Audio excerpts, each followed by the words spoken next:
اللہ تبارک و تعالیٰ مجھے اور آپ حضرات کو صحیح معنی میں رسول اللہ صلی اللہ علیہ وسلم کی تعلیمات کو پڑھنے، اس کا فہم اور اس کے مطابق اپنی زندگی کو ڈھالنے کی توفیق عطا فرمائے۔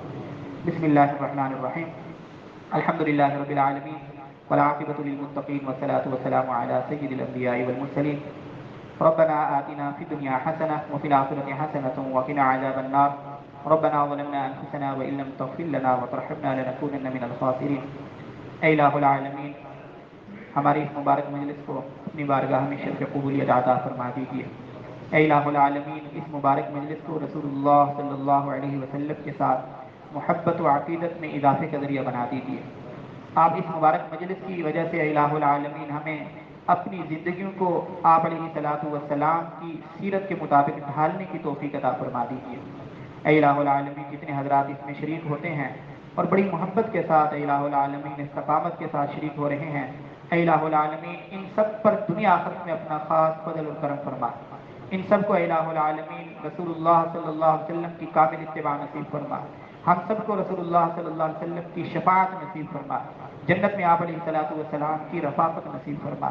اس مبارک مجلس کی برکت سے اے الہ العالمین تمام بیماروں کو شفا عطا فرما۔ جنہوں نے دعاؤں کے لیے کہا یا نہیں کہہ سکے، اے الہ العالمین، اے الہ العالمین سب پر اپنا خاص فضل فرما، کرم فرما۔ جو ہسپتالوں میں ہیں، گھروں میں ہیں، اے الہ العالمین سب کو صحت والی زندگی عطا فرما۔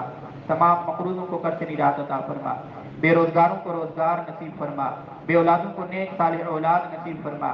اے الہ العالمین، جن کے گھروں کے اندر جوان بیٹیاں بیٹھی ہیں یا بیٹے ہیں جن کے رشتوں کا انتظام نہیں ہو رہا، اے الہ العالمین ان کے لیے مناسب انتظام فرما دیجیے، ان کے لیے بہتریاں فرما دیجیے، بھلائیاں اور اے الہ العالمین خیر ان کے حق میں مقدر فرما دیجیے۔ اللهم إنا نسألك العفو والعافية في الدنيا والآخرة، اللهم إنا نسألك من خير ما سألك منه عبدك ونبيك محمد صلى الله عليه وسلم، ونعوذ بك من شر ما استعاذ منه عبدك ونبيك محمد صلى الله عليه وسلم، وأنت المستعان وعليك البلاغ ولا حول ولا قوة إلا بالله العلي العظيم، وصلى الله تعالى على خير خلقه محمد وعلى آله وأصحابه أجمعين برحمتك يا أرحم الراحمين۔ جزاكم الله۔